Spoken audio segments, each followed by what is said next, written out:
नमस्कार, मी श्रुती. महासप्ताह या आमच्या महाराष्ट्र विशेष बुलेटिनमध्ये तुमचं अगदी मनापासून स्वागत आहे. या विशेष बुलेटिनमध्ये आपण आढावा घेणार आहोत या आठवड्यातील ठळक घडामोडींचा. पहिली बातमी आहे केंद्र सरकारनं सादर केलेल्या अर्थसंकल्पासंदर्भातली. अर्थमंत्री निर्मला सीतारामन यांनी नुकताच केंद्रीय अर्थसंकल्प सादर केलाय. विकसित भारताकडे दमदार पाऊल टाकणारा हा अर्थसंकल्प असल्याची भावना राज्याचे मुख्यमंत्री देवेंद्र फडणवीस यांनी व्यक्त केली.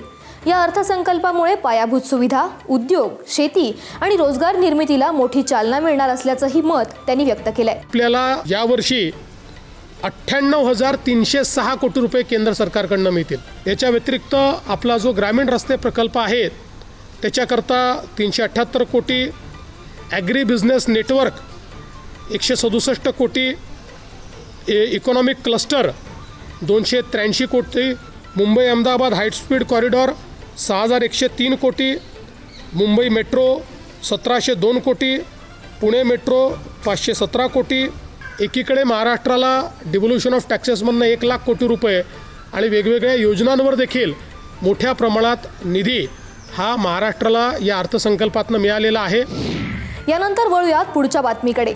राज्याच्या पहिल्या महिला उपमुख्यमंत्री म्हणून सुनेत्रा अजित पवार यांचा लोकभवनात शपथविधी पार पडला. राज्यपाल आचार्य देवव्रत यांनी सुनेत्रा पवार यांना दरबार हॉलमध्ये झालेल्या छोटेखानी समारंभात पद आणि गोपनीयतेची शपथ दिली.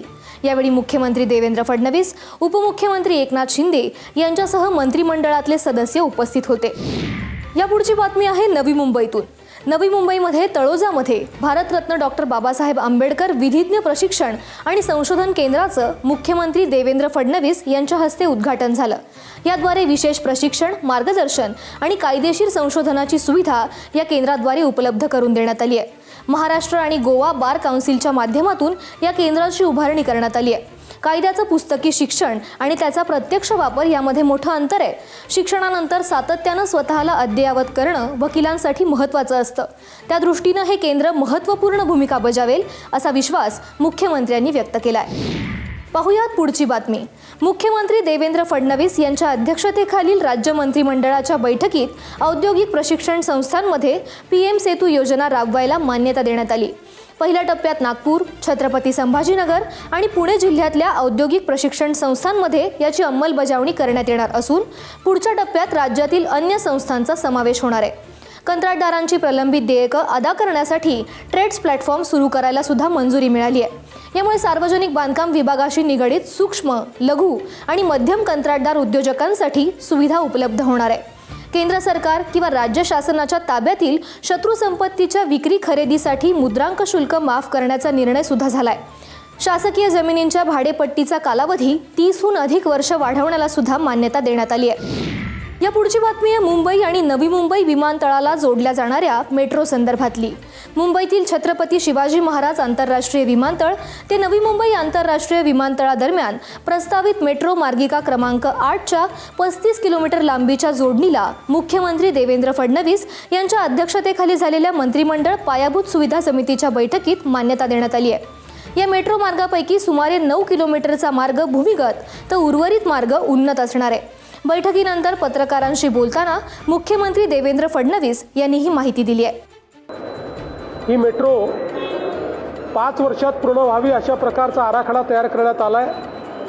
पण मी त्याच्यामध्ये असे निर्देश दिले आहेत की 3.5 वर्षात ती पूर्ण झाली पाहिजे अशा दृष्टीनं त्याचं पूर्ण प्लॅनिंग करावं.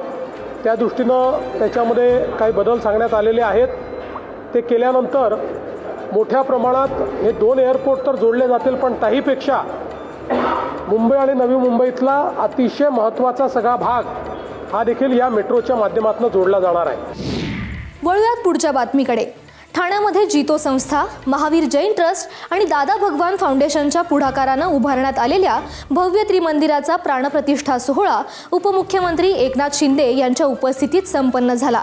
या सोहळ्यामुळे संपूर्ण शहरात धार्मिक एकतेचा, सौहार्दाचा आणि आध्यात्मिक जागृतीचा नवा अध्याय सुरू झाल्याची भावना एकनाथ शिंदे यांनी व्यक्त केली आहे. या बातमीसह या बुलेटिनमध्ये आता वेळ झाली आहे इथेच थांबण्याची.